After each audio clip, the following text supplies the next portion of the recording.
আজকে আমি আপনাদের সাথে শেয়ার করব আমার কক্সবাজারের ট্যুরের ছোট্ট একটি ব্লগ, শুধু তাদের জন্য যারা নীরবতা এবং প্রকৃতি দুটোই চায়।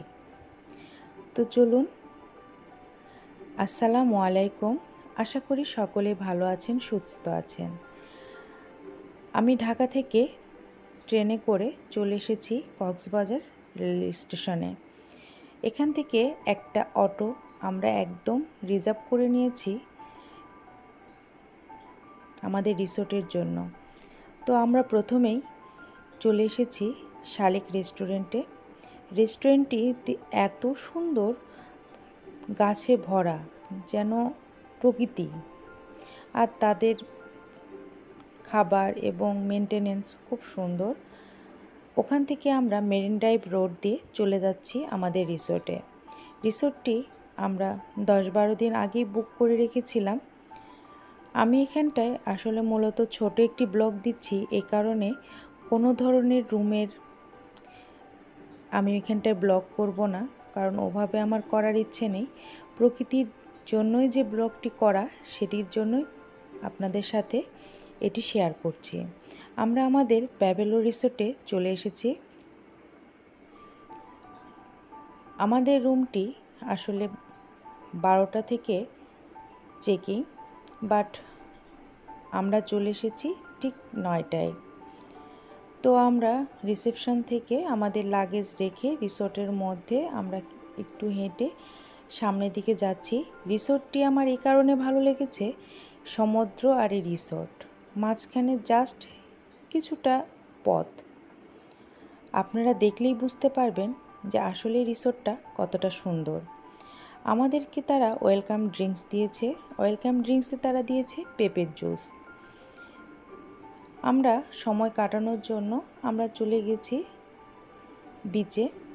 গিয়ে দেখতেই পাচ্ছেন পুরোটা বিচ একদম ফাঁকা, নীরব, নিস্তব্ধ, প্রশান্তি, শুধু সমুদ্রের গর্জন। আসলে এরকম প্রকৃতিই ভালো লাগে। কোলাহল ছাড়া এরকম একটি সুন্দর জায়গায় সময় কাটাতে কার না ভালো লাগে। দেখতেই পাচ্ছেন আমাদের রিসোর্টটি দেখা যাচ্ছে বিচ থেকে। আমরা এখানটায় অনেকটা সময় পার করেছি বিচে। তারপর আমরা চলে গিয়েছি আমাদের রিসোর্টে। এক কথায় বলবো, রিসোর্টটি বেশ সুন্দর, গোছানো, পরিপাটি। রুমের কন্ডিশান বলবো ভালো, বাট অনেক আগের রিসোর্ট জন্যে একটু ফার্নিচার কোয়ালিটি বলবো একটু পুরনো, বাট ওভারঅল আমার কাছে খুব ভালো লেগেছে। তাদের খাবার আইটেম, তাদের বিহেভিয়ার একদম আন্তরিক ছিল এবং খুবই ভালো ছিল। আমি এখানটায় রাতের কোনো ভিডিও দেইনি, এই কারণে রাতের ভিডিওটি আমার পেজে দেয়া আছে। বলেছি 1 কাপ চায়ের সাথে সমুদ্র। আসলেই দেখুন, 1 কাপ চা আর সমুদ্র, কতটা মনোমুগ্ধকর পরিবেশ, কতটা শান্তি, তৃপ্তি। দুপুরের লাঞ্চে, রাতের ডিনারে আপনারা ঠিক এভাবেই সমুদ্রকে এনজয় করতে পারবেন এই রিসোর্টে। রিসোর্টটি ধরে আমরা এগিয়ে যাচ্ছি। এবার দেখতে পাচ্ছেন রিসোর্টটির শেষ সীমানা আর সমুদ্র। আমাদের এই রিসোর্টটি ইনানি বিচে।